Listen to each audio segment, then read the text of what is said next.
seguinte, amigo. Meu nome é André Luiz. Por intermédio do livro Sexo e Destino, lançado em 1963, a Divina Providência me permitiu contar aos nossos irmãos ainda em luta no planeta Terra uma história real, forte e exemplar. No Rio de Janeiro, duas famílias desajustadas, tragicamente ligadas por sentimentos conflitantes de amor e de ódio, alimentando causas e sofrendo efeitos. O materialismo exacerbado, como sempre, empenhado na dissolução dos valores morais, com total desprezo pela dignidade humana. Sexo e destino, amor e consciência, liberdade e compromisso, culpa e resgate, lar e reencarnação. Uma comovente história, nascida na dura forja da realidade cotidiana. Mas o drama dessas pessoas não foi levado ao conhecimento público só para desnudar a verdade. Foi também e principalmente para que se possa aprender com a experiência e os ensinamentos da espiritualidade superior sobre sexo e destino. Os nomes, por razões óbvias, foram substituídos, mas os personagens são reais e autorizaram o relato.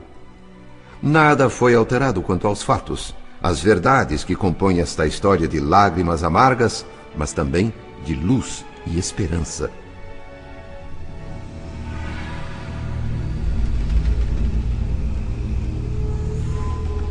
O benfeitor Emmanuel, no início de nosso livro, cita o exemplar episódio em que Jesus, numa praça ensolarada e repleta de escribas e inimigos da verdade, na Jerusalém de 20 séculos atrás, teve sua sabedoria posta à prova.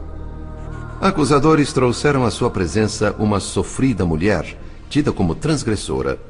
A lei mandava apedrejar. Queriam saber a opinião do mestre. Sabendo que de nada adiantaria explicar conceitos mais elevados àqueles cérebros embotados de preconceitos, Jesus contemplou demoradamente os pretensos guardiães da moral e disse a eles, alongando a palavra a todos os moralistas dos séculos futuros: quem estiver sem pecado, atire a primeira pedra.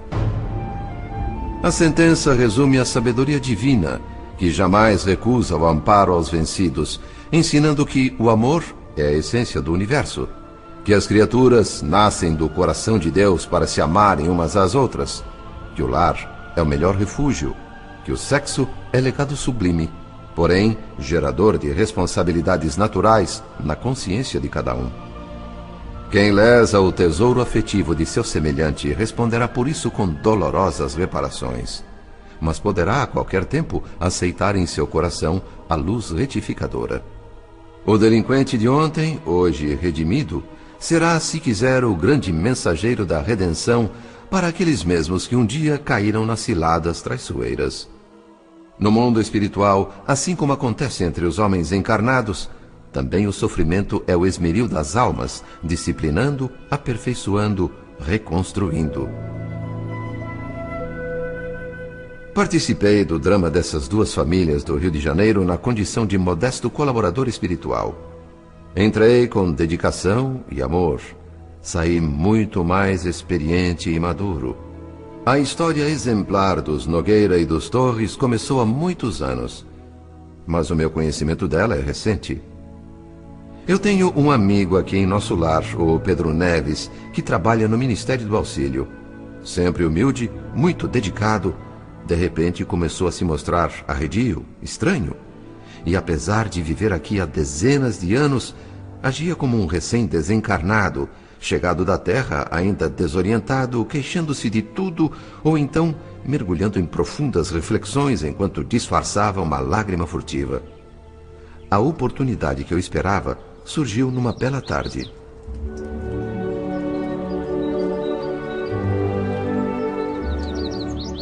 Pedro, meu amigo Pedro Neves, por que uma cara tão triste numa tarde tão alegre e ainda num jardim tão bonito como este? André Luiz, meu bom amigo. Eu acho que perdi o entusiasmo pelas tardes alegres aqui de nosso lar. Não acredito nisso, Pedro. Vamos sentar ali naquele banco, conversar um pouquinho? É claro, André. Com certeza sua presença vai me fazer bem. Se é que você não tem coisa mais importante a fazer do que conversar comigo. Eu caminhava pelas alamedas admirando as flores e fazendo perguntas a mim mesmo. E como resposta, só tinha minhas próprias opiniões. Por isso, eu gostaria de ouvir as suas. Você é muito generoso, André, mas eu não acrescentaria nada ao que você já sabe. Além disso, também eu estou cheio de interrogações e vazio de respostas. Pois então, vamos investigar a vida juntos, meu irmão. Ainda agora, eu ouvia os pássaros ali perto da fonte e pensava na situação do homem encarnado lá na Terra. Enquanto possui um corpo físico, o ser humano imagina que, além da morte, haja um fantástico paraíso religioso. Pensa que ali os seus sentidos ficarão em paz e que uma imensa alegria irá anestesiar todas as lembranças ruins. O que ele quer mesmo é a ociosidade. Exige a confirmação de todos os absurdos de uma fé convencional e dogmática. Uma fé que reclama a integração com Deus para si só, excluindo pretensiosamente da paternidade divina todos aqueles que não pensem como ele. Mas o que acontece é justamente o contrário. Aqui, a ociosidade não existe. O que sentimos é o peso da responsabilidade no reencontro da própria consciência. Eu não tenho feito outra coisa senão confirmar essa verdade, André. Largar o corpo físico na Terra é como trocar de roupa e partir numa grande viagem. Muda o nosso aspecto, muda o cenário, mas a nossa personalidade continua igual. Essa é a parte mais difícil da luta. Com certeza. O homem deve compreender que no caixão funerário ele só deixa restos mortais que a própria Terra se encarrega de consumir. A identificação pessoal, os ingredientes espirituais que ele cultivou e atraiu, seguem com ele para outras esferas. Resumindo, o berço é um início, o túmulo um desdobramento. Salvo raríssimas exceções, só mesmo a reencarnação consegue mudar fundamentalmente o ser humano. Eu sei. Figuradamente, somos como certos insetos. Algumas larvas saem do ovo e logo se revelam como parasitas. Outras, ao contrário, se transformam em borboletas lindas, coloridas, ganhando altura. Ótima comparação, Pedro. É exatamente isso. Quantos deixam o corpo físico e já entram em terríveis processos obsessivos, atrelados a forças alheias, amarrados às sensações físicas? Mas, entre esses espíritos que deixam o corpo de carne em condições obsessivas e aqueles que logo após já se elevam a planos superiores da evolução, existem níveis intermediários, não é verdade? Sem dúvida, Pedro. Há toda uma gama infinita de posições graduais, estágios de aperfeiçoamento. Você não ignora isso? Não, André. Mas talvez eu seja uma vítima tardia da frustração.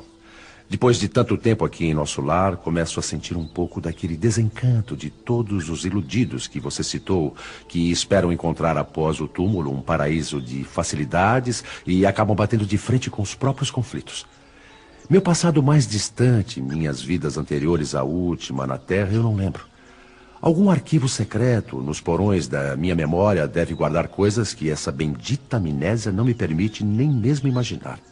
Por isso, não tenho como saber o porquê de tantos conflitos. Meu querido irmão Pedro, você é inteligente, preparado e sabe o perigo que representam esses conflitos enraizados lá no fundo, no recesso de nossa mente. Pois todo esse preparo, essa experiência de longos anos servindo ao Ministério do Auxílio, de nada tem me adiantado, meu amigo.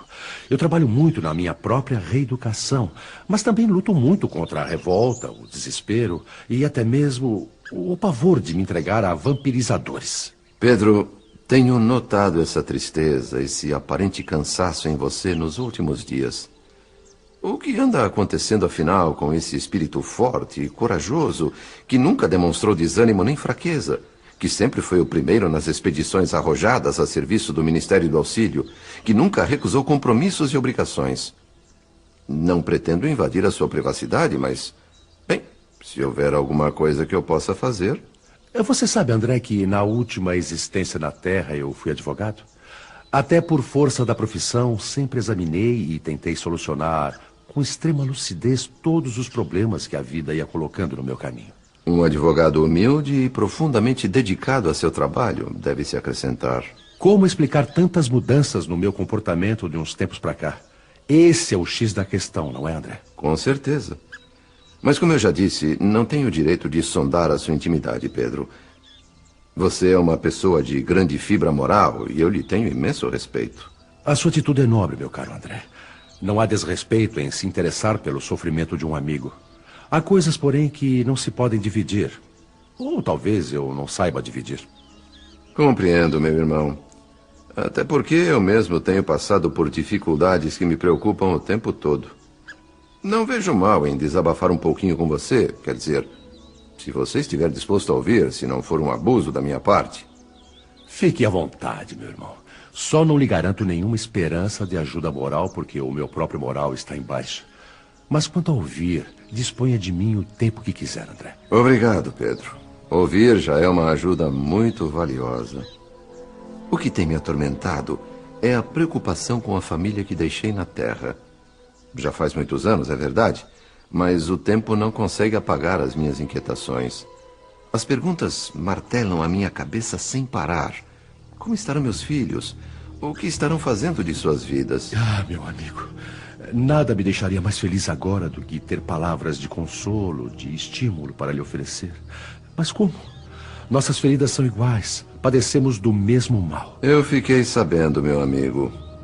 Você foi encarregado de prestar serviços na Terra, auxiliando a sua própria família. Não conheço a extensão do problema que acontece por lá, mas pelo seu sofrimento deve ser algo muito difícil. Além das minhas forças, André. Eu sei que não é certo, conheço as minhas obrigações. Eu nunca fui chegado a sentimentalismos. E agora estou me sentindo acovardado, incapaz de resolver o meu próprio medo, só querendo esquecer, sumir. O problema é relacionado com sua esposa, Pedro? Ter pena de si próprio é a pior coisa que pode acontecer a um homem. Deve ser o que sente um cachorro espancado e abandonado no meio da chuva. Se eu tivesse condições, eu gostaria de vasculhar um pouco o meu passado, mesmo superficialmente, para buscar a verdade, somente a verdade. Há 40 anos desencarnei e moro aqui em nosso lar.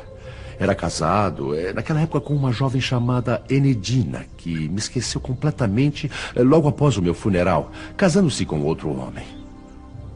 Ainda moça, bonita e cheia de energia, não conseguiu dominar sua necessidade imperiosa de ter um outro companheiro. E o novo marido virou também padrasto dos meus 3 filhos. Dizer que isso acontece milhares de vezes por dia no planeta Terra não diminui o drama das pessoas envolvidas. É com certeza um processo traumático, depois de anos e anos de dedicação e amor, ser esquecido e logo substituído por outro. Ainda que esse outro seja digno e trate a nossa família com o mesmo amor, é difícil aceitar, eu sei. O que infelizmente não é o caso, André. Esse novo marido afastou completamente a Enedina da vida espiritual. Homem astucioso, muito ambicioso, jogou em arriscados empreendimentos comerciais todos os bens que eu tinha conseguido juntar durante anos. As leviandades financeiras dele acabaram dando certo e a família enriqueceu. Minha mulher, que antes era uma pessoa simples, apaixonou-se pelo dinheiro, pela fartura, o conforto, as perigosas facilidades e gastava o tempo em coisas inúteis, ociosas, entrando por um caminho de retorno difícil. O segundo marido, um cavalheiro rico e desocupado, era pródigo em aventuras extraconjugais. Quando descobriu, Enedina cobrou de si mesmo uma desforra à altura. E entrou também na mesma dança viciosa, vivendo exclusivamente para o prazer, a excitação que outros homens lhe ofereciam fora de casa. E sua esposa ainda se encontra no mundo físico? Não. Minha pobre Enedina desencarnou há 10 anos por excesso de bebidas alcoólicas. Não resistiu à vida desregrada que levava. Você tem tido contato com ela aqui no mundo espiritual? Não. Minha mulher se ligou profundamente a umas entidades infelizes. Tentei durante muito tempo dar a ela alguma ajuda, mas de nada adiantou. Enedina, mesmo depois de desencarnada, continua sentindo prazer nos vícios, enquanto busca uma fuga impossível de si própria. Nada mais posso fazer a não ser esperar. Compreendo, meu amigo. E quanto a seus filhos? Jorge e Ernesto, meus 2 filhos, estão ainda encarnados na Terra. São hoje negociantes prósperos, já com idade madura. Também foram ludibriados na época pelo fascínio do ouro com que o padrasto lhes comprava a subserviência. Assim como a mãe, também enlouqueceram no delírio do dinheiro fácil e se animalizaram a tal ponto que nem de leve se lembram de mim. Impossível me aproximar mentalmente deles. O padrasto, depois de hipnotizar os dois com a riqueza material, ganhando a simpatia e a cooperação deles, chegou a insinuar que não seriam meus filhos, e sim dele próprio, nascidos de um antigo romance que teria com minha esposa já desde o tempo em que eu e ela nos casamos. Enedina, infelizmente, não desmentiu. Meu querido amigo, meu irmão, dizer que posso avaliar o seu sofrimento seria presunção. Você, só você, é quem sabe da mágoa infinita que lhe vai na alma. Não tenho a menor ideia do que possa fazer para ajudar, mas estou à sua disposição, Pedro. Como se costuma dizer, seria cômico se não fosse trágico. Enquanto estamos encarnados, sentimos pavor diante da visão de um espírito desencarnado, tido como fantasma. No meu caso, aconteceu o contrário. Fui visitar a minha casa por esses dias e eu é que saí correndo de lá, horrorizado. Você disse que tinha 3 filhos, mas só mencionou 2. Eu tenho uma filha, Beatriz, a única da família que suportou afrontas e se manteve fiel ao meu nome. Afinal, Deus, na sua infinita bondade, não me relegou à solidão total. Eu e a minha Beatriz somos 2 almas da mesma faixa de entendimento. Ela era uma meninazinha quando a deixei no mundo, mas pelos laços do espírito jamais nos separamos. Hoje ela tem quase 50 anos, é mãe de um rapaz e infelizmente está com os dias contados na Terra. Um câncer incurável. A medicina dos homens já desenganou a minha filha. A vinda dela aqui para o plano espiritual vai acontecer logo. Mas isso atormenta, Pedro? Não seria um reencontro bonito, alegre? Seria se não houvesse mais nenhum problema. Estou há muitos anos na vida espiritual, distante do meu grupo consanguíneo, longe dos problemas familiares, desambientado em relação à casa que deixei na Terra. Mas agora, por amor à minha Beatriz, tão debilitada, sou forçado a voltar lá. E enquanto fico à cabeceira dela, tentando ajudá-la, enfrento todo instante a irreflexão e o descaramento de certas pessoas. Como eu disse, não conheço a extensão do problema e nem sei bem como ajudar. Mas com certeza a Divina Providência sabe e vai nos indicar a trilha por entre os erros e os acertos. Podemos trabalhar juntos nessa tarefa? Você iria se envolver em problemas terríveis, André. Eu não posso aceitar. O compromisso é meu, de mais ninguém.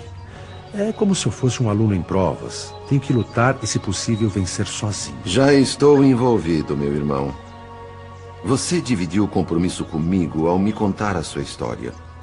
Amanhã, bem cedo, iremos os 2 até a sua antiga moradia no Rio de Janeiro. Que Deus nos ilumine.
Cansaço, rosto prematuramente envelhecido, excessivamente magra. Assim se apresentava aos nossos olhos Dona Beatriz, a filha do meu amigo Pedro Neves. Tinha 47 anos, mas aparentava muito mais idade. O quarto onde ela repousava era acolhedor. Em tudo transparecia limpeza, reconforto, assistência e carinho. Pedro e eu, visitantes do plano espiritual, tínhamos uma visão bem nítida dos pensamentos dela. Dona Beatriz refletia muito triste, muito preocupada. Demonstrava sincera e nobre resignação diante da morte física que se aproximava. Mas ao mesmo tempo sofria com a inevitável separação do marido e do filho, seus dois grandes amores na terra. Tinha aquela certeza do viajante que atinge o término de espinhosa jornada e nada mais tem a fazer senão sair, mas que não consegue plenamente por sentir-se afetivamente ainda preso à estrada. Em meio a esse conflito de ideias, Dona Beatriz recordava Pedro Neves, o pai, a quem continuava amando tão intensamente quanto nos distantes dias da infância, quando o perdera. Sonhava agora reencontrá-lo na espiritualidade, se possível, o que seria a glória, a recompensa por todo o seu sofrimento. Os pensamentos da enferma não paravam de fluir e produzir imagens que eu analisava atentamente. E por estar tão compenetrado, demorei algum tempo para perceber uma outra presença no quarto. Era um enfermeiro desencarnado, um tipo muito sério, muito sisudo. Então, Pedro Neves nos apresentou. André, eu quero te apresentar o Amaro, um ótimo e dedicado enfermeiro. Muito prazer, Amaro. André Luiz. Prazer em conhecê-lo, André. O André é médico, um dos meus grandes amigos, e vai nos ajudar na nossa tarefa. Por falar nisso, o irmão Félix veio hoje, Amaro? Veio sim. Ele vem todos os dias. Eu não sei se você conhece o irmão Félix, André. Ele é superintendente de uma importante casa socorrista ligada ao Ministério da Regeneração em nosso lar. Acho que não pessoalmente ainda, mas a fama do irmão Félix é imensa. É muito conhecido pela bondade e paciência, como sendo um apóstolo da abnegação e do bom senso. Dona Beatriz sente dores muito fortes. Eu vou aplicar uns passes para ajudá-la a superar a crise. Papai. Quanta falta o senhor me faz. Não importa quanto tempo tenha passado. Cresci, envelheci, mas nunca deixei de ser a menininha que sem nem ter aprendido a andar direito, corria tropeçando e rindo para ganhar seu abraço. Como esquecer as cantigas de ninar que o senhor cantava à cabeceira do meu berço, para que eu dormisse e sonhasse com os anjinhos. Por que de repente tudo acabou? Por que o senhor foi embora? Papai. Mais uma vez eu estou correndo em direção ao seu abraço. Não sorrindo como naquele tempo, mas chorando por não ver o senhor lá diante com os braços abertos. E continuo tropeçando. Não por ter acabado de aprender a andar, mas por ter desaprendido a andar. Minha filha, minha querida filhinha, eu estou aqui a seu lado. Nada mudou, minha querida. Nada mudou. Nada mudou. Pedro, meu amigo, é difícil, eu sei, mas procure ter coragem. Não fique assim tão triste. Faça aquilo que você sabe fazer tão bem. Abençoe sua filha. Ore por ela. Peça o amparo da bondade divina. Como é poderoso o amor. Veja a energia que o Sr. Pedro transmite de si próprio para o corpo doente da filha. Aqueles filetes de luz azulada estão recompondo as forças de Dona Beatriz. E ela agora vai poder repousar tranquila. Eu estava muito emocionado e notei que realmente Dona Beatriz mostrava uma espécie de torpor. Nesse momento entrou cautelosamente no quarto uma jovem encarnada, aparentando uns 20 anos. Passou por nós, obviamente sem nos ver, e tomou o pulso da enferma. Fez um gesto de quem reconhecia tudo em ordem e logo depois aplicou-lhe uma injeção anestesiante. Dona Beatriz, que já estava com os seus centros nervosos insensibilizados pelo passe magnético anterior, não esboçou a mínima reação e continuou a repousar, mas sem dormir. A moça tinha jeito de enfermeira improvisada, mas logo em seguida fez algo incompatível com essa função. Depois de se movimentar pelo quarto, abriu a janela, aspirou profundamente o ar fresco que entrava e tranquilamente acendeu um cigarro, passando a fumar distraidamente como se tentasse fugir de si mesma. Ante a cara de surpresa que eu devo ter feito, meu amigo Pedro Neves foi logo adiantando informações, enquanto olhava para a moça com um misto de piedade e revolta. O nome dela é Marina. É a contadora da firma do meu genro, que tem uma imobiliária. A pedido dele, ela tem vindo ajudar como assistente. Agora, eu não entendo como é que ela pode fumar aqui, no quarto de uma doente, à espera da morte. Como se fosse tocada repentinamente pela consciência do que fazia, Marina passou a soprar as baforadas de fumaça cinzenta para fora da janela. Seus olhos agora revelavam uma certa inquietude. Reverentemente fui me aproximando dela, sondando-a em silêncio, tentando colher suas vibrações mais íntimas. Mas logo recuei assustado. Estranhas formas, pensamentos brotavam da cabeça da jovem, projetando imagens no espaço próximo. Eram quadros vivos, de esfuziante agitação, em total contraste com os nossos propósitos de socorrer a enferma. Os mais secretos hábitos e anseios da moça desfilavam sem parar por sua tela mental. De olhar parado, Marina escutava dentro de si própria a música sugestiva e maliciosa da noite festiva da véspera, reprisando na garganta o sabor forte e envolvente da bebida alcoólica. O brilho da aura mostrava-se afetado por imagens imprecisas que explodiam como relâmpagos no turbilhão de névoa fumarenta do cigarro. Apesar de ser pouco mais que uma menina crescida, a jovem apresentava algumas telas mentais bastante complexas.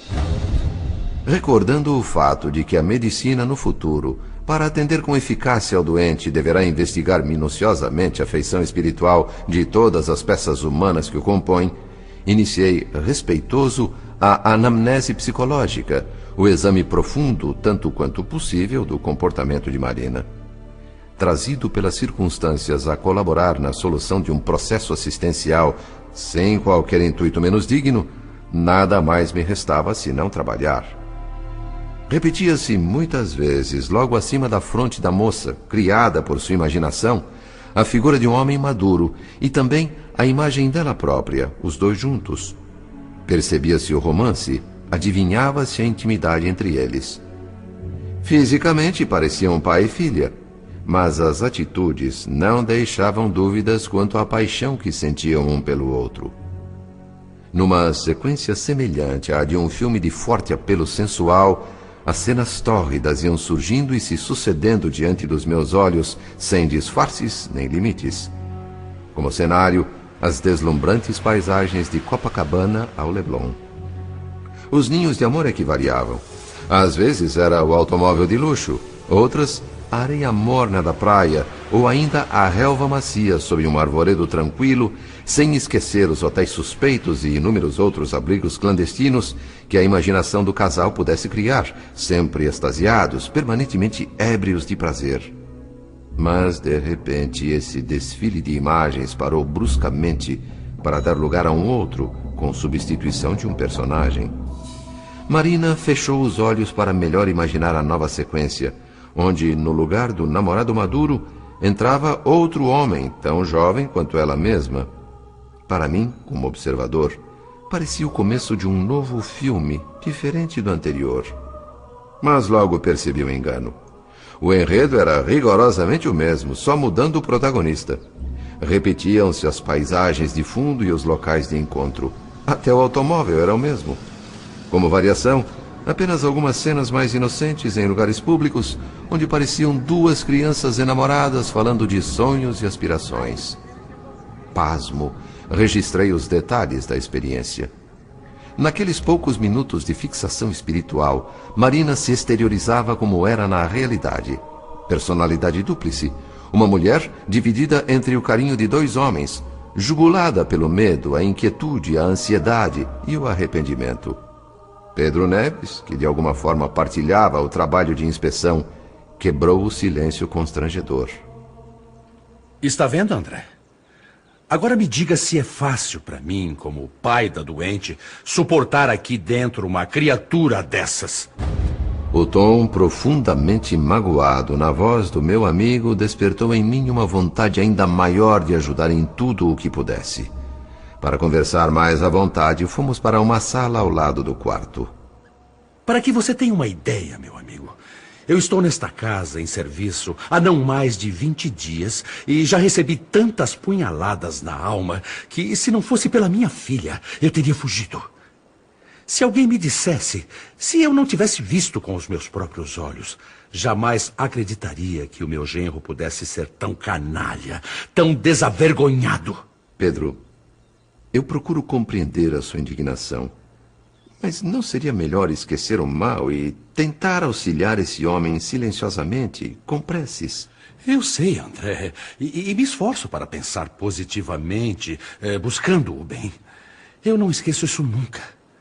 Mas até a medicina, que é ciência luminosa, de raciocínio puro, muitas vezes é obrigada a descer de sua alta posição cultural para dissecar cadáveres. Eu só peço, neste momento, um pouco de tolerância. É muito pesada a situação que eu enfrento. E às vezes eu digo bobagens das quais um dia vou me arrepender, eu sei. Na minha 5ª noite aqui, Beatriz entrou numa crise aguda de sofrimento. Eu saí desesperado à procura do meu genro. Através da intuição, tentaria fazê-lo vir para casa, assistir à esposa. A informação que ele havia deixado dizia que estaria em seu escritório fazendo serão. Mentira. Fui encontrá-lo sabe onde? Num quarto de hotel, em plena madrugada. Sabe com quem? Marina, essa mocinha que você acaba de conhecer. Os dois intimamente unidos, rindo, dançando e se amando entre cascatas de champanhe, como se fossem marido e mulher. Música lasciva, baixa iluminação e diversas entidades invisíveis a eles, perturbadas e perturbadoras, dançando coladas aos corpos do casal, enquanto outras sugavam os restos de bebida nas taças. Vampiros debochados e mulheres seminuas, em promiscuidade explícita, imitavam as figuras dos quadros obscenos que pendiam das paredes. Nada mais repugnante do que aquele bando de desencarnados aproveitadores naquele festim nojento. E no meio deles, perfeitamente sintonizados com as trevas, o homem a quem eu chamo de genro e a jovem que assiste e ao mesmo tempo trai a minha filha. Pode imaginar a minha revolta naquela hora? O desespero tomou conta de mim. A razão desapareceu e cheguei a entender e até justificar a atitude de certos companheiros desencarnados que se tornam vingadores intransigentes. O homem velho que eu havia sido e o novo homem que eu gostaria de ser estavam em conflito dentro de mim. Ali, diante da insensibilidade do homem que se casara com a minha filha querida, entendi o quanto era difícil, impossível mesmo, pôr em prática os conselhos que eu passei a vida distribuindo. Tomado de cólera irresistível, avancei e esmurrei a face do meu genro. Ele reagiu como alguém que sente um súbito mal-estar, apoiando-se na moça para não desabar no chão. Disposto a continuar a surra, ergui o braço para novo golpe. Mas uma senhora desencarnada surgiu repentinamente e, com seu semblante calmo e nobre, desarmou a minha intenção. Exteriormente, não demonstrava ela sinais evidentes de elevação espiritual, a não ser por um minúsculo distintivo luminoso que brilhava em seu peito. Ela parecia tão profundamente humana como eu mesmo. E confesso que me senti envergonhado quando ela me afagou a cabeça serenamente e, sem uma única palavra de censura ao meu comportamento irracional, sorriu e me convidou para retornar à casa de minha filha. Notei que ela conhecia Beatriz, e a mim também. No trajeto, não fez nenhuma referência aos desvarios do ambiente em que estivéramos minutos antes. Ocupou o tempo, a gentil senhora, para exaltar os méritos da compreensão e da tolerância. Chegando à casa de minha filha, despediu-se delicadamente e nunca mais a vi. Não sei quem é essa dama inesperada. Bem, talvez eu esteja supervalorizando os meus problemas. Não, meu amigo. Eu também já fui defrontado por acontecimentos bem desagradáveis e gostaria muito de desabafar. Um dia vamos conversar. E, Pedro, quem é o cavalheiro que acaba de entrar? Esse é Nemésio, meu genro!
Era evidente o mal-estar de Pedro Neves ao pronunciar o nome de seu genro, Nemésio.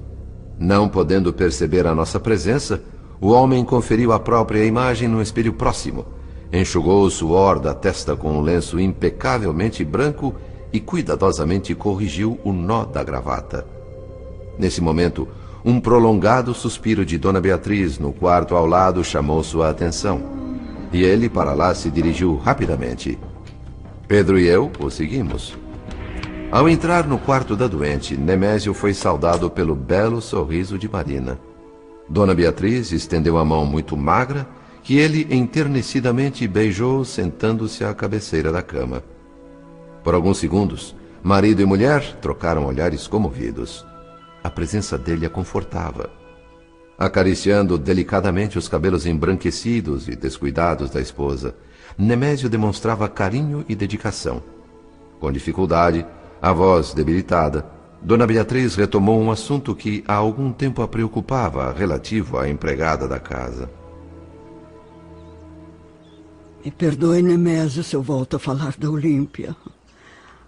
A pobrezinha perdeu a casa, tem filhos pequenos, está desamparada. Por favor, me prometa que você vai tirá-la dessa situação. Isso me deixa aflita. Não se preocupe com isso, Beatriz. Já estou providenciando. Um amigo meu, engenheiro, foi ao local e a obra de reconstrução da casa da Olímpia já está em andamento. Não vai lhe custar nada, é só questão de tempo. Não, é que eu receio partir de uma hora para outra. Partir? Partir para onde, Beatriz? Nada disso. Enquanto você estiver em tratamento, estão suspensas as viagens. Passeios em São Lourenço, nem pensar. A minha estação curativa será outra. Mas que coisa mais feia, mais pessimista. Onde já se viu? Você mesma nos ensinou a amar a primavera, a ver alegria em tudo. Será que já esqueceu? Eu quero aquela outra Beatriz, não essa tão sombria. É já que você vai entrar em convalescença. Eu sei porque eu conversei com o médico. Eu quero você recuperada logo, logo, pra gente tomar o primeiro café no novo barraco da Olímpia. Ah, obrigada, Nemésio. Obrigada. Olha, você conseguiu me fazer sorrir de novo. Eu não sei há quanto tempo isso não acontecia. Ai, sorrir é tão bom. Marina, me deu até vontade de tomar um pouquinho de leite. Você me faria esse favor? Ah, claro, dona Beatriz. Já estou servindo.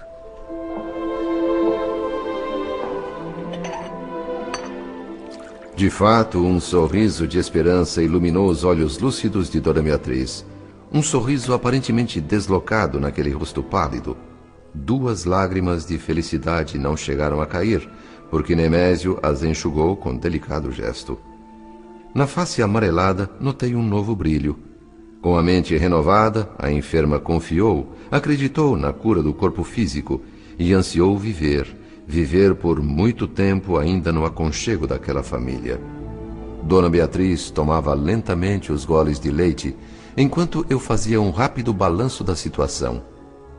Nemésio, na opinião do sogro Pedro Neves, era merecedor das mais corrosivas críticas, um péssimo caráter. No entanto, ali, diante da esposa doente, manifestava profunda e sincera bondade. Seu pensamento se revelava límpido e puro.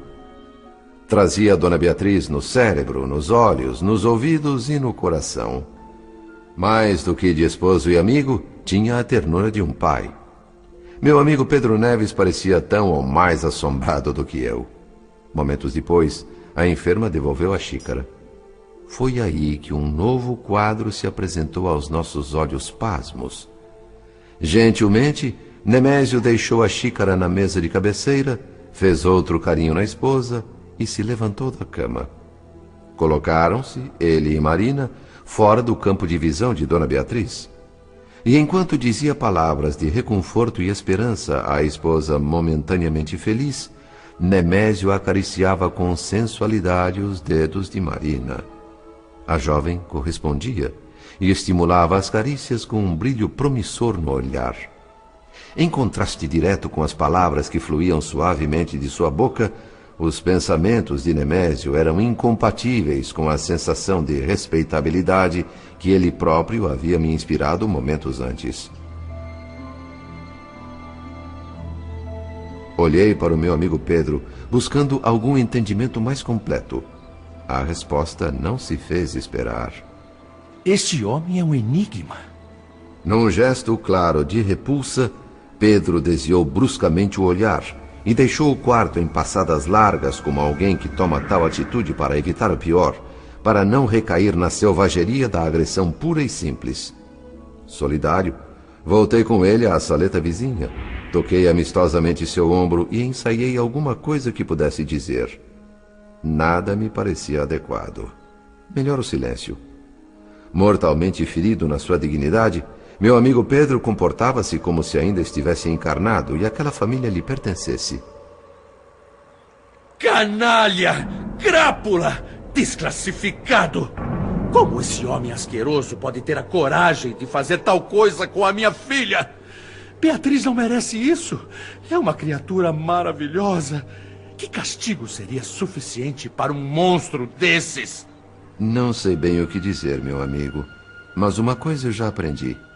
Para os desencarnados, quase sempre as portas do lar se fecham no exato momento em que se fecha o caixão.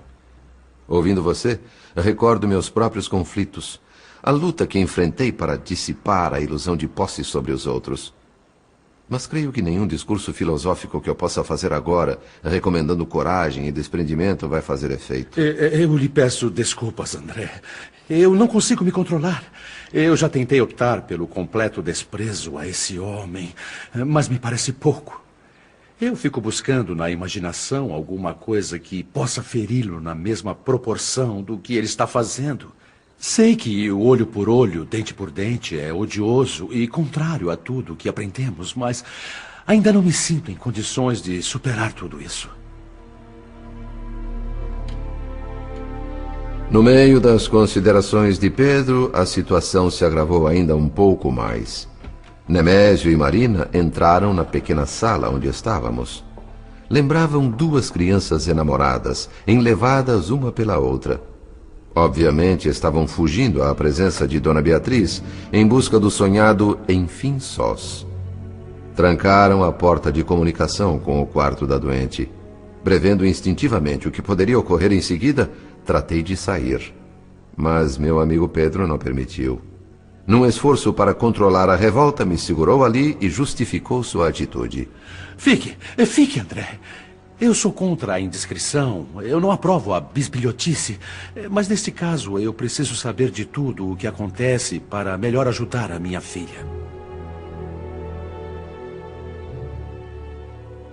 Espectadores privilegiados, porquanto não podíamos ser vistos pelos atores da cena, Pedro e eu estávamos atentos ao diálogo dos felizes namorados. Nemésio, num gesto arrebatado e juvenil, enlaçou vigorosamente a moça pela cintura. Feliz, minha querida? Muito feliz. E muito ciumenta. Essa é muito boa. Ciúmes de quem? Da minha mulher? De quem mais? Hoje você olhou para ela com uma ternura que para mim nunca teve. Isso me vai e desce. Mas é tudo imaginação sua, meu amorzinho.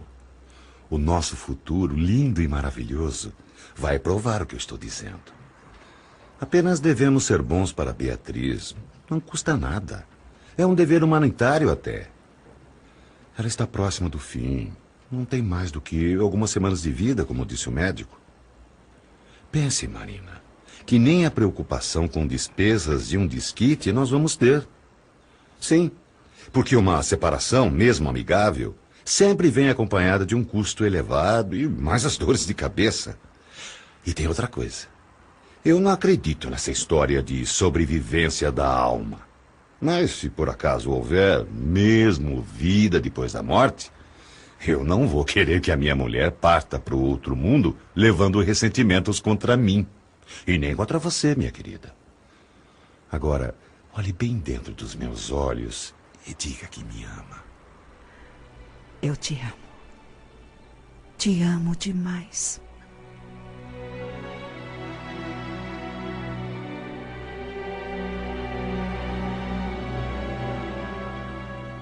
Apaixonado, Nemésio necessitava sempre dessa confirmação verbal. A ele não bastavam as demonstrações de afeto por parte de Marina. Cravando nela o olhar, confessava-se irremediavelmente preso à jovem por uma atração irresistível. Ela, por sua vez, correspondia com a mesma intensidade. Mas aquele outro personagem, o rival de Nemésio, reaparecia agora ocupando seu espaço na mente da jovem.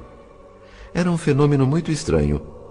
Marina estava emocionalmente ligada ao genro do meu amigo, e simultaneamente o pensamento dela buscava com ansiedade o outro, mais jovem.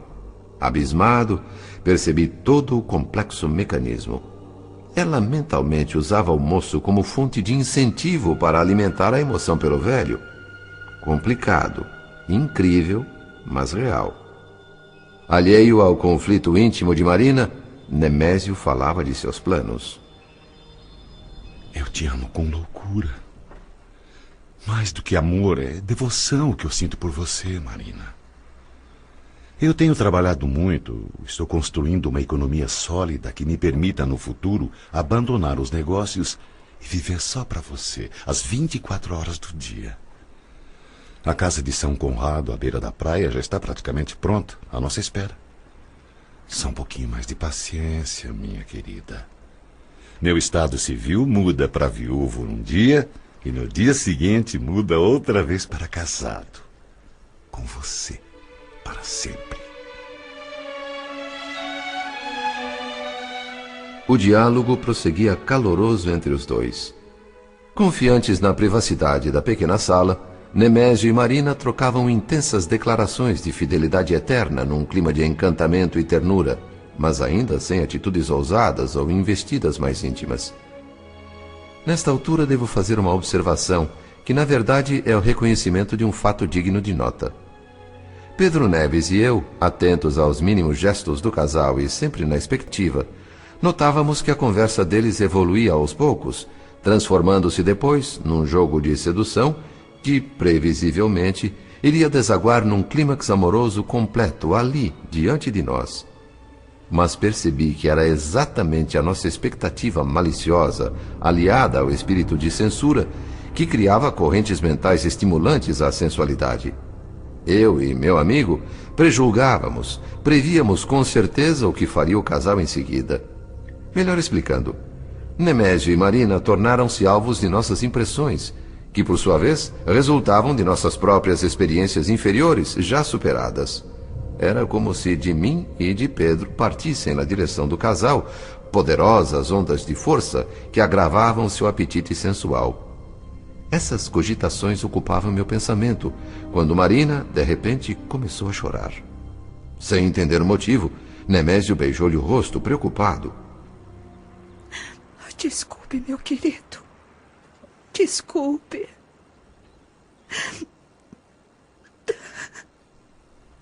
Mas o que é isso, meu amor? Por que está chorando? Não é nada com você. É que as coisas chegaram a um ponto insuportável. Eu tenho sofrido muito. E não há mais como disfarçar, Nemésio. Meu Deus! Você está me deixando aflito. O que está acontecendo assim de tão grave? Minha família. Eu não tenho mais ambiente em casa. Por mais que eu tente me relacionar bem com a minha mãe, é impossível. A gente está atravessando dificuldades financeiras. E é como se a culpa fosse minha.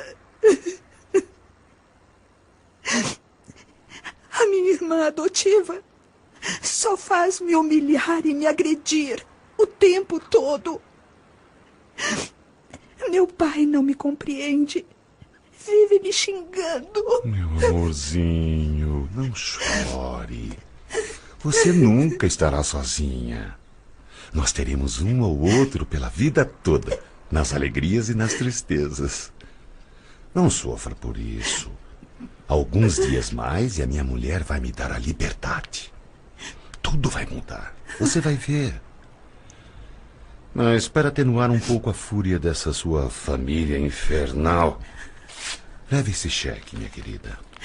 Tem aí uma boa quantia que certamente vai resolver a situação por algum tempo. Oh, obrigada. Muito obrigada, meu amor. Eu detesto ter que aceitar essa ajuda, principalmente de você. Mas não tenho outra solução. Imagine, meu amor. Por você eu faço qualquer coisa. Agora e sempre. Marina revelava-se uma atriz de grande talento dramático. À medida que chorava e mentia ao amante, dissimulando o verdadeiro conflito que lhe atormentava a alma, mais nítida se tornava aos nossos olhos de observadores espirituais, na tela mental da jovem, a imagem do outro, do moço. A crise de choro resultava diretamente desse conflito. Sentia remorso por receber de Nemésio sinceras juras de amor e ao mesmo tempo amar até a loucura aquele outro rapazinho franzino. Inexperiente diante de tão escabroso dilema, Marina explodia em lágrimas por não saber lidar com a situação. Mas, por outro lado, tivera tempos antes inteligência bastante para articular o processo que levou as coisas àquele estado. As telas mentais da moça iam me revelando progressivamente episódios anteriores bastante elucidativos.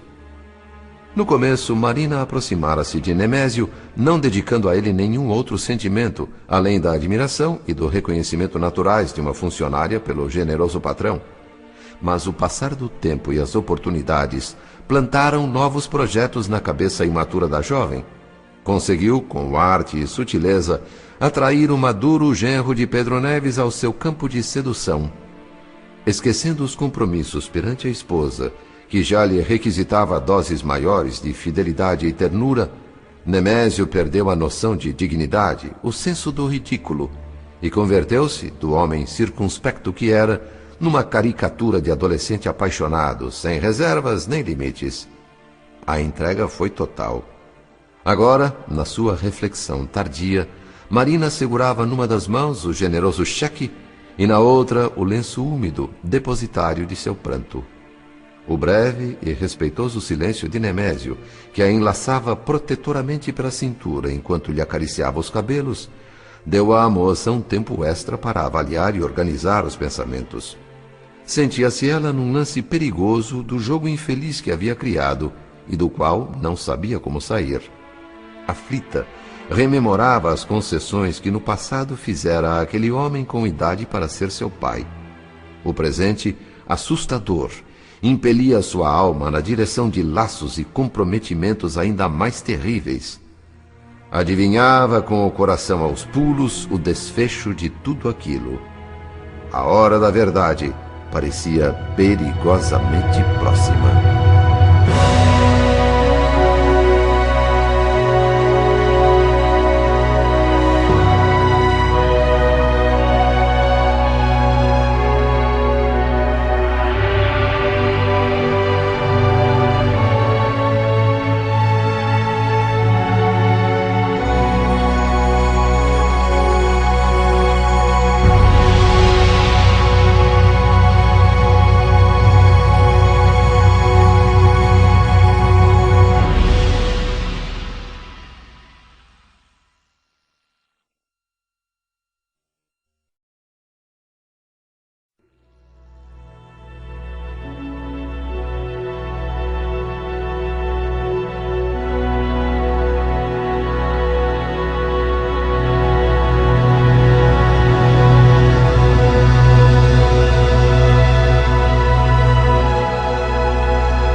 Pelo menos a falsa história de seus conflitos familiares tinha convencido inteiramente Nemésio.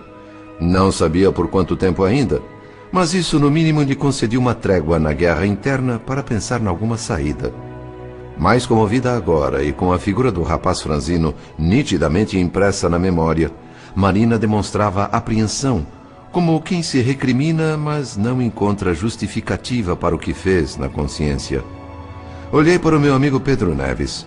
Apesar de desencarnado, ele procedia como um homem vulgar da terra, dominado pela revolta.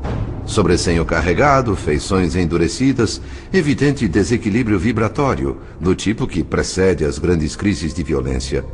Era um vulcão prestes a despejar toda a sua calamidade emotiva numa única e gigantesca erupção final.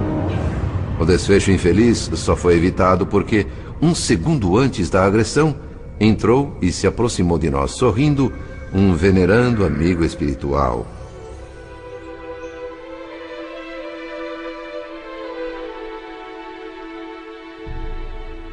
Era marcante, arrebatadora a simpatia do recém-chegado. Notei logo o halo radioso que lhe circundava a cabeça. Mas o que me impressionava nele, além da luminosidade suave da aura de sabedoria, era a substância invisível de amor que emanava de sua individualidade sublime.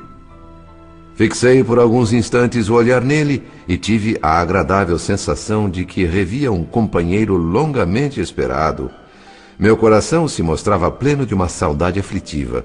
Eu não conseguia entender.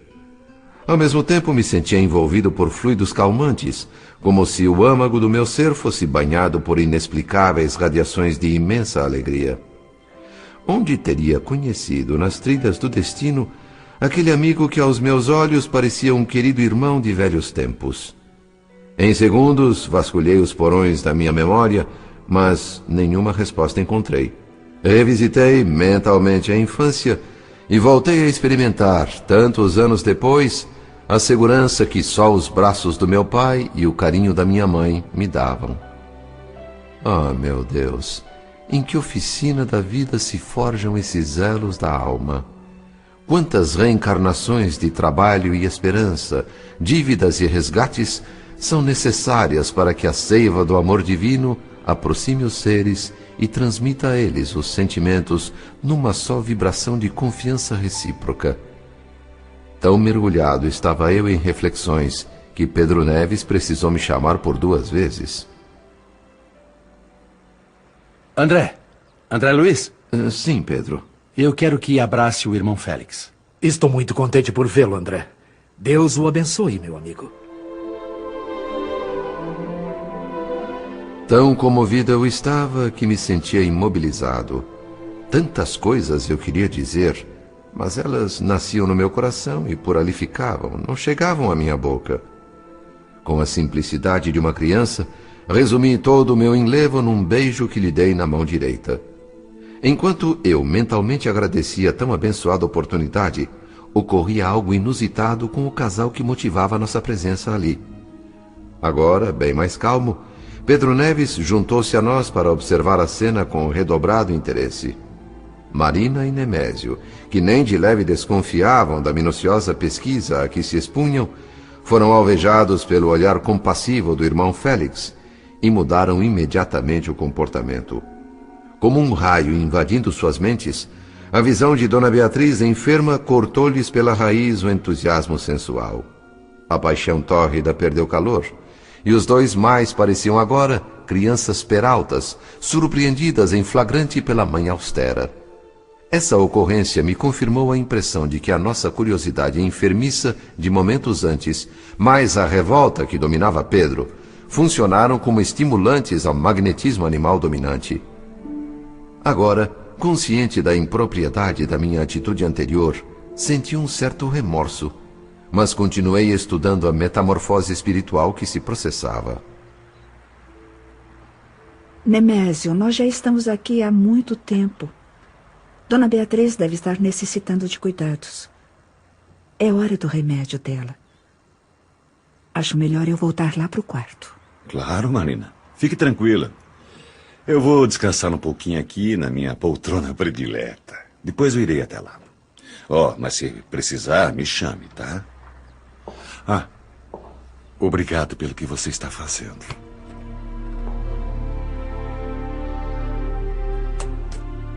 A jovem sorriu com bondade e deixou a saleta, enquanto Nemésio se acomodava confortavelmente numa poltrona.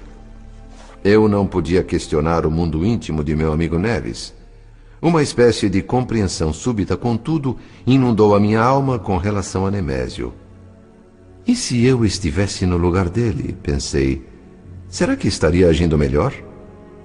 Essa e outras indagações silenciosas martelavam a minha consciência, impelindo meu espírito a raciocinar em nível mais alto. Possuído de novos sentimentos, olhava para o atribulado chefe da casa ali sentado e percebia nele um verdadeiro irmão, a quem me cabia entender e respeitar. Minhas cogitações foram interrompidas pela movimentação nervosa de Pedro Neves naquele pequeno ambiente. Ele ansiava conversar, desabafar-se, mas o benfeitor recém-chegado, irmão Félix, nos surpreendeu com uma nova informação. Apontou o marido de Dona Beatriz e falou sem rodeios. Meus amigos, eu não sei se vocês já notaram, mas o nosso Nemésio está seriamente enfermo. E não sabe disso. Vamos socorrê-lo? Ainda impressionados com sua atitude, Pedro e eu começamos a auxiliar o irmão Félix na aplicação de recursos magnéticos. No mesmo instante, as deficiências do aparelho circulatório de Nemésio começaram a ser expostas. Artérias endurecidas, volume do coração perigosamente aumentado e uma constrangedora arteriosclerose cerebral em franco desenvolvimento.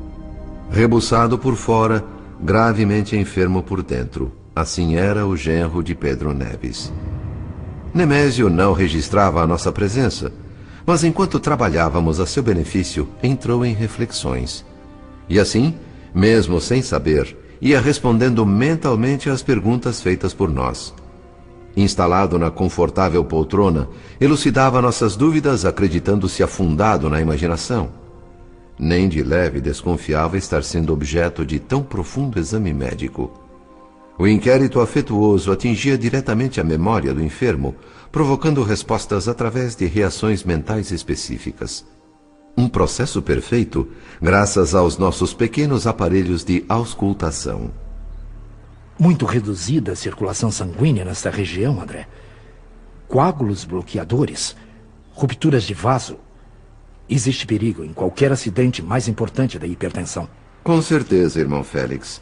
Mas o nosso paciente está lembrando alguns fatos importantes. E essas tonturas ligeiras que eu venho sentindo com tanta frequência? O que será isso? Alguma coisa grave? Já cheguei a desmaiar no escritório. De repente, desabei no chão, desamparado. Como é que alguém perde os sentidos assim, sem mais nem menos, como se recebesse uma martelada na cabeça? Depois que aconteceu, demorei dias e dias para me livrar da apreensão, do medo.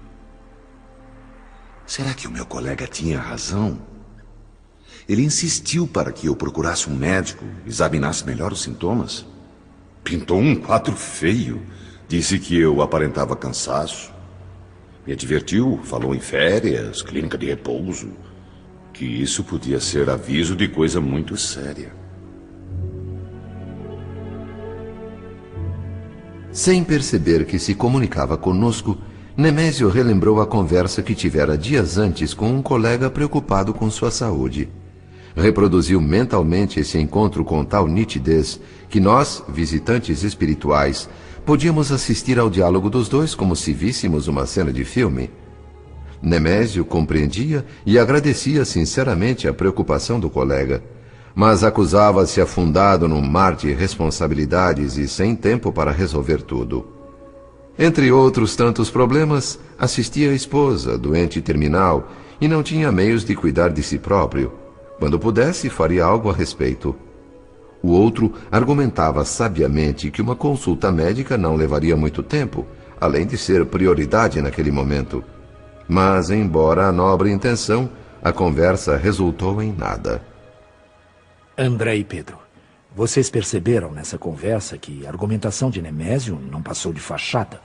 Um homem cheio de obrigações e responsabilidades, não resta dúvida, mas não a ponto de negligenciar a própria saúde, ainda mais assustado como estava.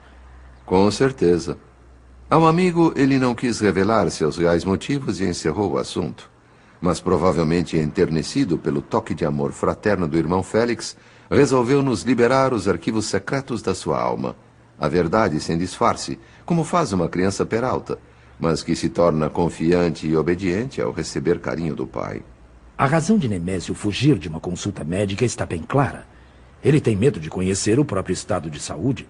Por estar amando novamente, acha que regressou aos tempos da mocidade. Sente-se espiritualmente jovem e insiste na conservação dos antigos impulsos emotivos. Ele estuda e mantém-se atualizado com todas as teorias da libido.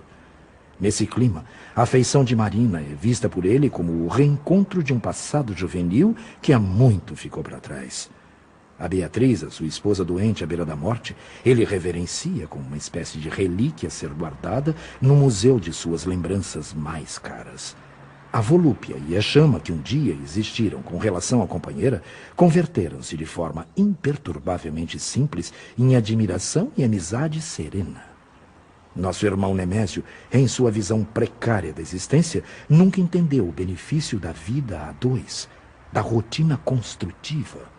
Ainda que generoso, a formação materialista e a índole utilitária o impedem de compreender que as almas nobres colhem no amor conjugal na terra os frutos da alegria sublime que o tempo só faz tornar mais doce. O lugar de sua mãe, já levada pela morte, é ocupado hoje por sua esposa. Instintivamente, esse homem anseia pelo sorriso benevolente, a bênção da aprovação de Dona Beatriz. Quer a companhia dela, com a mesma dedicação de alguém habituado a cuidar de um traste precioso. Ao chegar em casa todas as tardes, extenuado, harmoniza-se consigo mesmo, repousando a cabeça fatigada no olhar da mulher.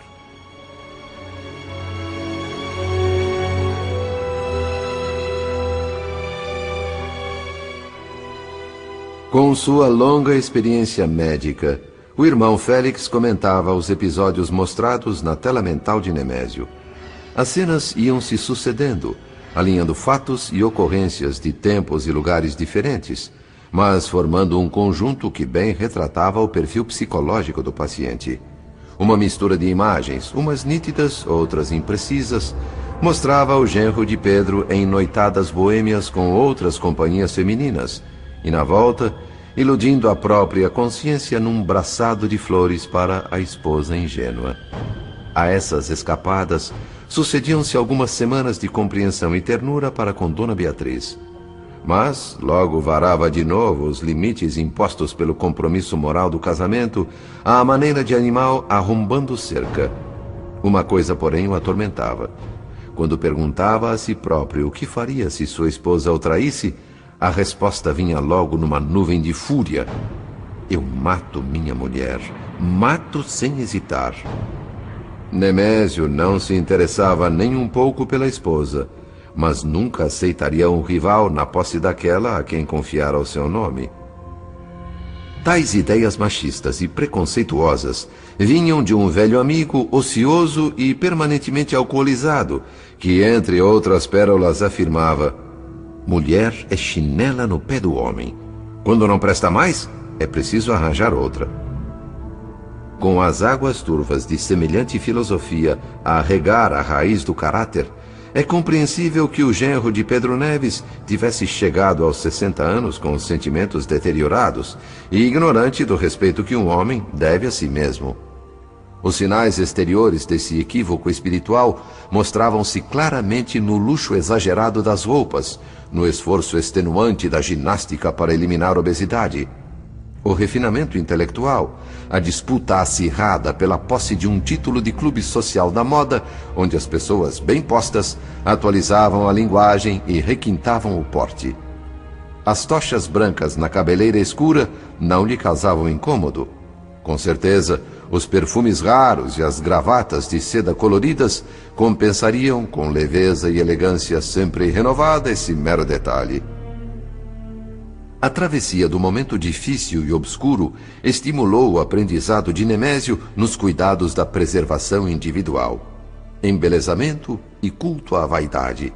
Um antigo edifício sob nova decoração, feita por profissionais bem pagos, especialistas em renovação da personalidade. E prosseguia o irmão Félix na sua análise, atentamente observado por Pedro Neves, que a custo se continha para não explodir em raiva. Nosso irmão Nemésio se recusa a fazer qualquer tratamento médico que não seja destinado a lhe reforçar as disposições ao prazer. Não quer ouvir falar de medicação para reajuste orgânico, alegando que se sente perfeitamente bem e capaz de comandar as próprias sensações. Pura euforia. Rejeita auxílio sem conhecer a gravidade da doença. Os hábitos devastadores da vida inteira resultaram nesse enorme esgotamento. Falsos afrodisíacos acabaram com as energias dele. Inquietação emocional, nervos descontrolados e a ignorância total do próprio estado. Não podendo nos ver nem ouvir, mas de alguma forma assimilando mentalmente a advertência dramática do irmão Félix, Nemésio considerou de si para si. E se eu piorar? Como é que fica a Marina? Não, eu não posso pensar assim. Eu tenho que me mostrar muito forte aos olhos dela. Não vou trocar os passeios, as festas, a companhia da mulher que eu amo por algum estúpido tratamento médico cheio de disciplinas e limitações de todo tipo. Depois que nos casarmos, aí sim, vou pensar na recuperação da saúde. Aí já estaremos legalmente juntos. Não haverá mais dúvidas. Devo isso à Marina. É uma decisão de homem apaixonado e não vou me arrepender, com certeza. Encerrando a longa operação socorrista, o irmão Félix ministrou recursos magnéticos diretamente no cérebro do paciente. Nemésio, mais fortalecido, deixou a saleta onde estávamos em direção ao quarto de sua mulher. Pedro Neves não disfarçava o desapontamento quanto a tudo o que havia presenciado em silêncio compulsório. A desaprovação brotava de sua cabeça em esguichos, plasmando pensamentos de censura que, mesmo respeitosa, atingia a mim e ao nosso benfeitor em cheio, como chuva de vibrações negativas. Compreensivo, Félix tocou o ombro de Pedro e falou: Eu entendo, Neves. Eu entendo você. Quem não entende sou eu. Por que tanto cuidado com um animal desses? Um homem que me desrespeita, polígamo descarado, velho sem vergonha que enxovalha a presença da esposa agonizante. Ah, Beatriz, Beatriz, minha pobre filhinha, por que se casou com um cavalo?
A demência, pelo visto, havia atingido Pedro Neves ali diante de mim e do irmão Félix.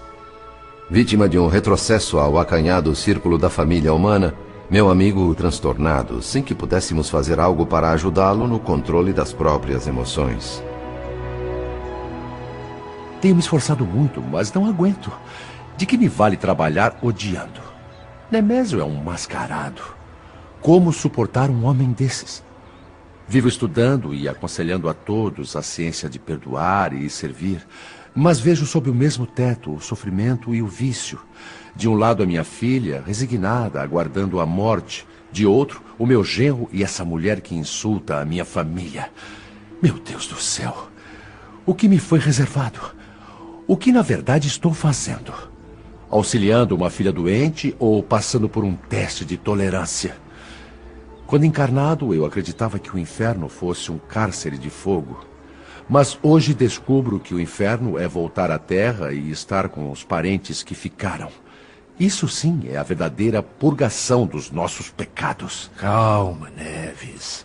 Um dia todos nós temos de provar aquilo que somos naquilo que ensinamos. Além disso, Nemésio deve ser compreendido. Compreendido? Depois de tudo o que vimos? O senhor sabe quem é o rapaz que também ocupa o pensamento dessa moça? Eu sei. Mas vamos considerar alguns pontos. Seria justo exigir de uma criança uma experiência que só a idade madura traz? Ou então, cobrar raciocínio perfeito a um alienado? Sabemos que crescimento do corpo não expressa a altura do espírito. Nemésio, na posição em que se encontra, é aluno da vida, exatamente como qualquer um de nós, mas ainda sem o benefício da instrução que estamos recebendo. Pense no que seria de nós na situação dele, sem a visão que temos hoje. será que não cairíamos em condições piores? Quer dizer que devo aprovar esse homem? Ninguém aplaude a doença nem louva o desequilíbrio, mas é crueldade recusar simpatia e remédio ao doente. Nemésio não deve ser visto como um ser desprezível, mas como alguém que se deixou levar por sugestões perigosas. E mesmo nesse emaranhado difícil, em nenhum momento ele deixou de prestar assistência à esposa. Suas extravagâncias emocionais têm sido deprimentes, é verdade, mas não mataram nele a força da solidariedade, tanto que construiu e deu de presente à sua empregada doméstica uma nova casa. Pedro, seu genro é um homem equivocado. Agarra-se desesperado a um restinho de juvenilidade precária num corpo desgastado antes do tempo, enquanto se entrega apaixonadamente a uma jovem que de certa forma o respeita, mas não lhe corresponde a paixão. Quanto às verdades do espírito, ele é analfabeto, mas não sem conserto. Se não bastam essas razões para que ele mereça benevolência e carinho, acrescento eu a seguinte pergunta. Neste grupo, quem tem a possibilidade de auxiliar? Ele, que anda cego, ou nós que discernimos?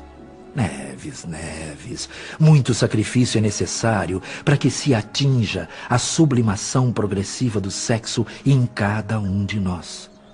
Possivelmente já tenhamos cometido ou ainda iremos cometer essas mesmas faltas pelas quais hoje queremos condenar alguém. Não é melhor compreender para que sejamos compreendidos? Dominando a minha própria emoção, levei algum tempo antes de olhar para Pedro Neves e perceber que ele estava humildemente em oração, com certeza tocado pela influência de nosso benfeitor. Voltamos ao quarto de Dona Beatriz. Nemésio e Marina haviam saído. A enferma repousava tranquilamente e a empregada da casa ali estava. Meio desenchabido, Pedro Neves pediu desculpas ao irmão Félix pela explosão de cólera.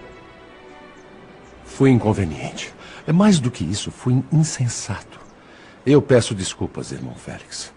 Eu mesmo pedi para auxiliar minha filha em seus últimos dias na Terra e vergonhosamente fracassei no momento crítico. Da mesma forma que me foi concedida essa tarefa, eu sei que o senhor, com sua autoridade, pode muito bem me demitir.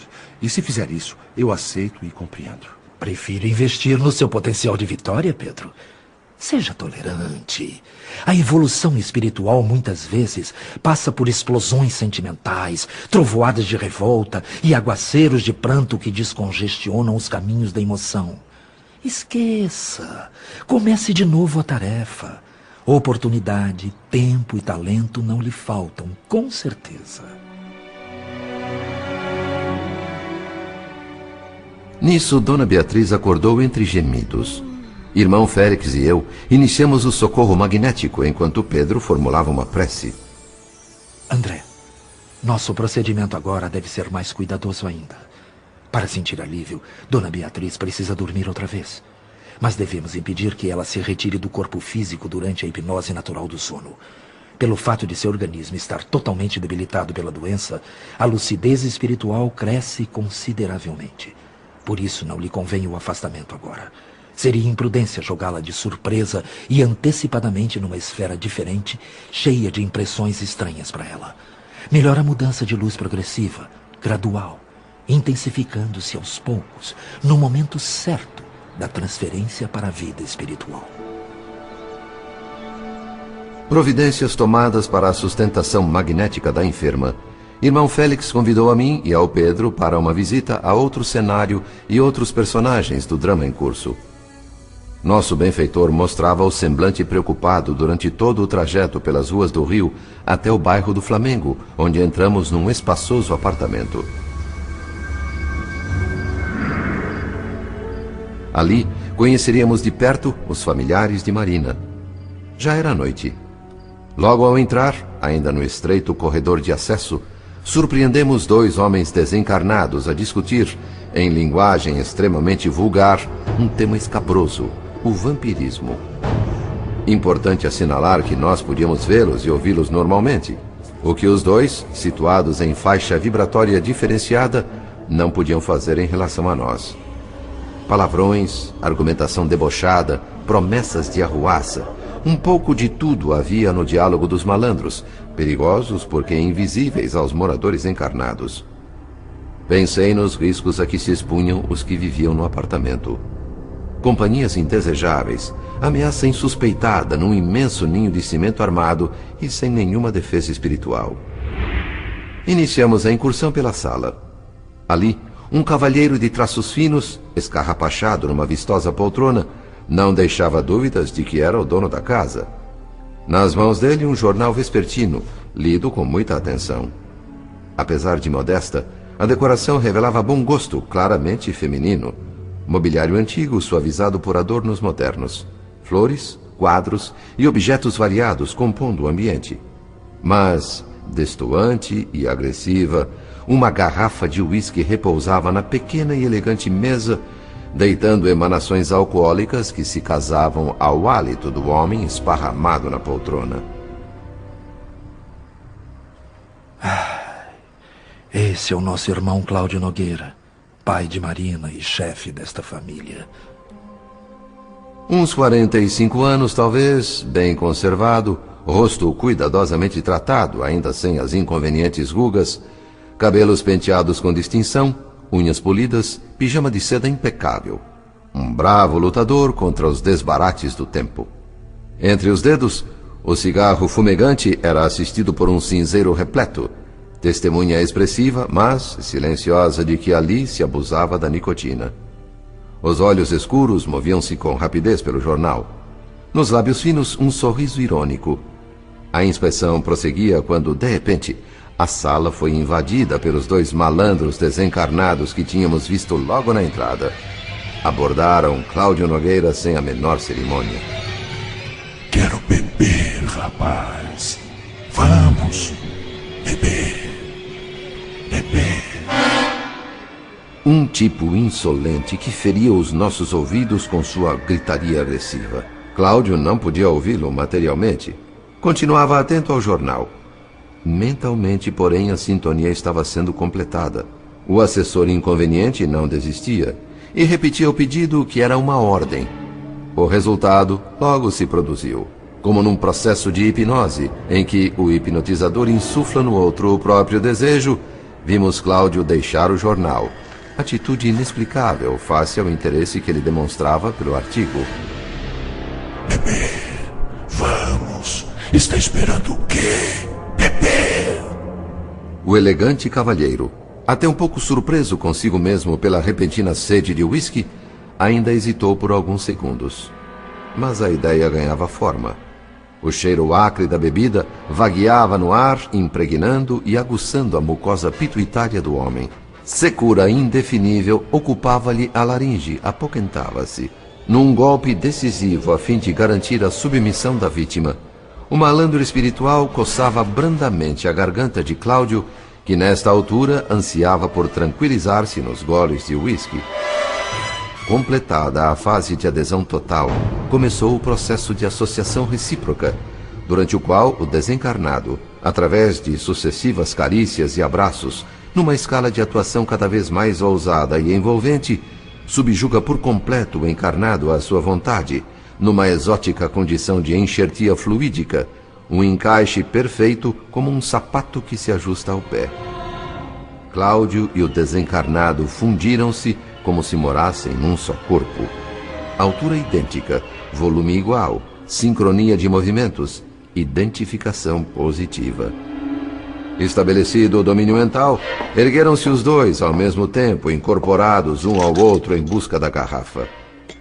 Tão completa era a integração que eu não saberia dizer a quem atribuir o impulso inicial do gesto, se ao encarnado que aceitava a instigação ou ao desencarnado instigador. A talagada rolou pela garganta de Cláudio, que numa estranha dualidade servia a dois donos. Coroando o ato, ambos estalaram a língua de prazer simultaneamente. Satisfeito, o primeiro malandro se desvinculou do corpo de Cláudio, que pensou em voltar à leitura. Tentativa frustrada. O segundo vampiro, também sedento, investiu sobre ele. Eu também quero. Eu também quero. É minha vez. É minha vez. Absolutamente passivo, sentindo forte impressão de insaciedade, Cláudio ansiava por um segundo trago. Formou-se nova parelha. Repetiu-se o fenômeno da posse. Conjugação total. Encarnado e desencarnado em justa posição. Duas peças conscientes, unificadas por um sistema de compensação mútua. Novo ataque à garrafa. Mais um robusto gole. A propósito, anotei uma curiosidade. Foram 2 goles para 3 bebedores. Busquei avaliar o processo com imparcialidade, a fim de saber se aquela fusão compulsória causaria algum tipo de sofrimento mental à vítima. Descobri em seguida que Cláudio Nogueira continuava intimamente livre. Nenhuma espécie de tortura o forçava à submissão. Hospedava o desencarnado voluntária e prazerosamente. Nada compulsório, não era vítima. Uma associação implícita, mistura natural. Tecnicamente, um mecanismo baseado na percussão. Apelo e resposta, cordas afinadas no mesmo tom. O desencarnado sugeria, o encarnado aplaudia. De um lado o pedido, de outro a concessão. Estirou-se outra vez na poltrona o dono da casa e voltou ao jornal, enquanto seus 2 perigosos amigos retornavam ao corredor de acesso com suas piadas e sarcasmos. Pedro Neves não se conteve. Confesso minha dificuldade para entender essa situação. Este homem, Cláudio Nogueira, foi aparentemente reduzido à condição de fantoche nas mãos daqueles 2. Se o caso fosse mais grave, em vez de bebedeira, estivéssemos diante de um crime, se a garrafa de uísque fosse uma arma a ser usada contra a vida de alguém, como decidir sobre a aplicação de justiça? De quem seria a culpa? De Cláudio, que se submetia, ou dos obsessores que o comandavam?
A pergunta, muito respeitosa, revelava a preocupação de Pedro Neves quanto à atribuição de responsabilidades numa circunstância assim. Irmão Félix, tranquilo, esclareceu.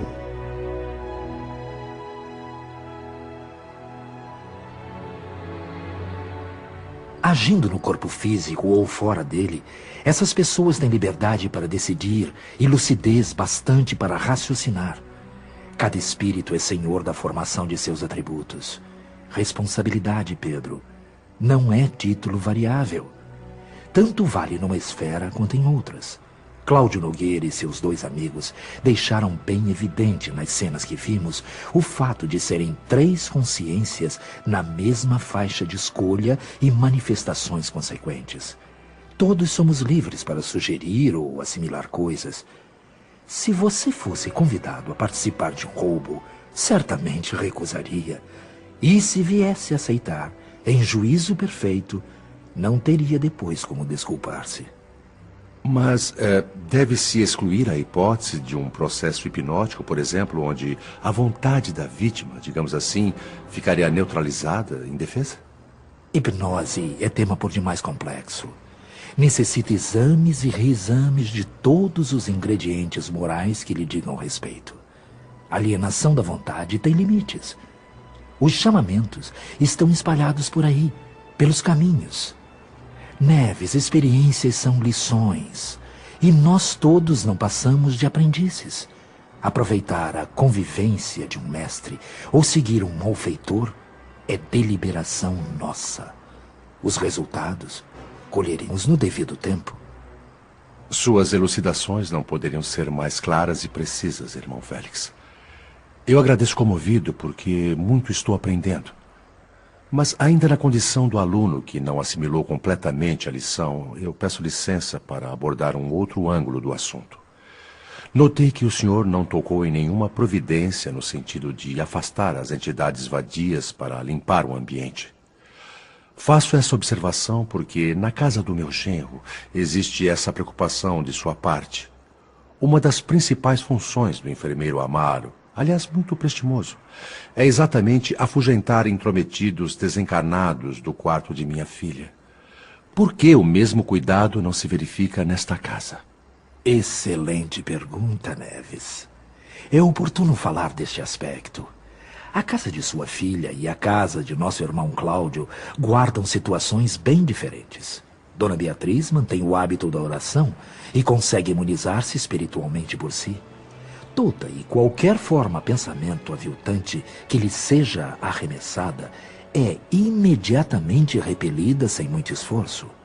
Além disso, na condição de enferma, em vésperas de desencarnação, seria injusto e cruel deixá-la sem proteção nem garantias, à mercê de criaturas insanas. Mas nosso irmão Cláudio é menos merecedor de uma demonstração fraterna de caridade a fim de livrá-lo de tão temíveis obsessores? Temíveis obsessores é definição sua, Pedro. Cláudio tem excelente saúde física, cérebro lúcido, raciocínio seguro, é inteligente, maduro e experimentado. Não carrega nenhuma deficiência no corpo. Vive exatamente a vida que procura. Sabe muito bem o que quer e possui materialmente o que deseja. Portanto, é natural que respire a influência das companhias que aceita, desfrutando ampla liberdade, mais os recursos de instrução e discernimento, poderia perfeitamente juntar-se aos missionários do bem que operam entre os homens, garantindo edificação e felicidade a si mesmo. Se elege para comensais da própria casa os companheiros que acabamos de ver, é assunto dele. Enquanto nos movíamos pela terra encarnados, não nos parecia correto querer expulsar alguém de uma casa alheia só porque esse alguém não se harmonizava conosco. Agora, vendo o mundo e as coisas do mundo de mais alto, seria cabível modificar o procedimento. Mas, irmão Félix, é importante convir que Cláudio liberto poderia ser mais digno. Isso é perfeitamente lógico, André. Ninguém nega. Então, por que não libertá-lo desses malandros exploradores? Porque no conceito de Cláudio Nogueira, eles não são vagabundos nem exploradores, são sócios dedicados, amigos queridos. Além disso, não investigamos bastante a ligação entre os três? Adiantar opiniões extremadas sem base me parece errado. É preciso lembrar que se as circunstâncias, assim como as pessoas, podem ser saudáveis ou enfermas, para tratar um doente com segurança, devemos antes analisar as raízes do mal e confirmar os sintomas. Depois é que vamos aplicar a medicação e estudar os efeitos. No caso presente, vemos o problema pela rama, sem profundidade. Quando terá nascido a comunhão desse trio? Os vínculos serão de agora ou de existências passadas? Ainda não sabemos. Então não há como legitimar um ato de violência de nossa parte com o intuito de separá-los a título de socorro? Seria o mesmo que afastar pela força pais generosos de filhos ingratos, ou separar uma esposa nobre de um marido inferior sob pretexto de garantir limpeza e bondade nos processos da evolução. A responsabilidade tem o tamanho do conhecimento. Não temos meios para impedir que um amigo se afunde em dívidas escabrosas ou despenque em desatinos deploráveis, mas podemos ajudar alertando-o em tempo, para que se acautele contra o perigo. As autoridades espirituais superiores, às vezes, empregam medidas especiais, impondo aflições e dores de importância aparente, mas só concedem isso a certas pessoas merecedoras. Trata-se de um amparo excepcional para evitar que caiam em desastres morais. Na Terra, a justiça dá a cada um a regalia de agir como queira, mas quando alguém, dentro de sua área de responsabilidade, compromete o equilíbrio e a segurança dos outros, esta mesma justiça comparece para cercear a ação desse alguém. Deveríamos nós adotar princípios que valham menos perante as normas que garantem a harmonia entre os homens? Irmão Félix, mais uma vez peço-lhe respeitosamente que releve a minha insistência.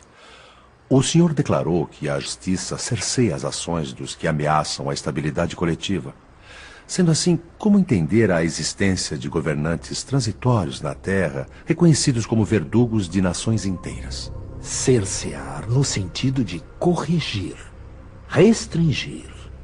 Eu também disse que toda criatura vive dentro dos limites da própria área de responsabilidade. Ora, se a responsabilidade de alguém corresponde ao tamanho do conhecimento superior que esse alguém já adquiriu, devemos admitir que os compromissos da consciência têm as dimensões da autoridade que lhe foi atribuída. Quem possui grandes cabedais de autoridade, tanto pode elevar extensas comunidades aos mais altos níveis de progresso e aprimoramento, quanto afundá-las em estagnação e decadência. Isso na medida exata das atitudes que tome para o bem ou para o mal. Naturalmente, governantes e administradores em qualquer tempo respondem pelo que fazem. Cada qual dá conta dos recursos que lhe foram confiados e da região de influência que recebeu. E, sem dúvida nenhuma, irá colher, de modo automático, os bens ou os males que haja semeado.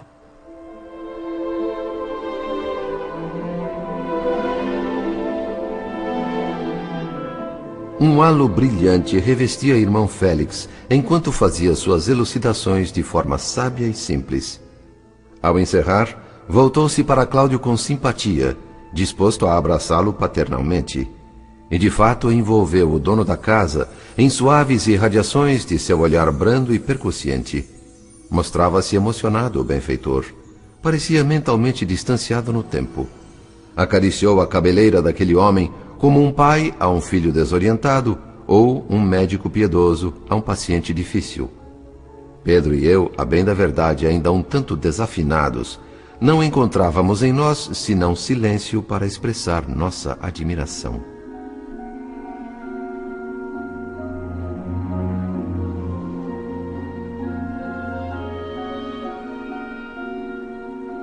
Quem pode afirmar que Cláudio amanhã não será um homem renovado para o bem?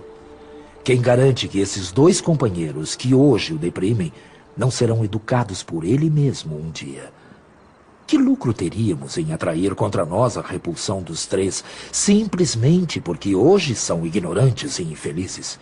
Vivemos todos necessitando uns dos outros. O adubo em geral tem cheiro desagradável, mas é ele que assegura a fertilidade do solo e o desenvolvimento da planta, que por sua vez serve ao homem. Pedro Neves e eu absorvíamos atentamente aquelas lições plenas de sabedoria. Mas irmão Félix nos lembrou gentilmente que estávamos ali a serviço e com um gesto convidou-nos a acompanhá-lo. Entramos no quarto ao lado e vimos uma jovem franzina sentada numa das camas. Chama-se Marita, essa moça. Há 20 anos, quando nasceu, foi adotada pelos donos da casa. Mas não posso permanecer aqui para relatar a história dela a vocês. Eu tenho obrigações urgentes em nosso lar. André, analise o quadro mental da jovem. Ela necessita de muito trabalho assistencial. É uma menina inexperiente. Sei que vocês irão lhe prestar todo o auxílio fraternal possível. Eu confio nisso. As razões que tenho para me consagrar à felicidade dessa família são muito fortes. Há uma dificuldade, porém. As pessoas desta casa fogem sistematicamente de toda e qualquer atividade religiosa ou beneficente. Nenhum dos 4 membros da família se interessa em cultivar o hábito da oração ou do estudo. Diante disso, nem todo o amor paternal que sinto pelo dono da casa me autoriza a instalar servidores espirituais aqui, sob minha orientação. Para fundamentar uma atitude assim, eu necessito de objetivos muito sérios, ainda não estabelecidos. Por enquanto, tudo o que eu posso fazer são visitas periódicas a esta casa, ou rogar a colaboração de amigos itinerantes como vocês. Boa vontade não nos falta, irmão Félix. Competência, provavelmente sim. Mas estaremos aqui atentos. E se ocorrer alguma eventualidade, apelaremos em sua direção. O pensamento preocupado de vocês funcionará como sinal de alarme para mim. Além disso, poderão sempre contar com o auxílio rápido e eficiente do nosso prestimoso enfermeiro Amaro, que no momento assiste a sua filha, Pedro, e de toda uma equipe de cooperadores diversos em serviço aqui nas imediações. Eles ajudam não por obrigação, mas por dedicação à causa da fraternidade. Eu preciso ir agora. Até breve. E que Deus os abençoe.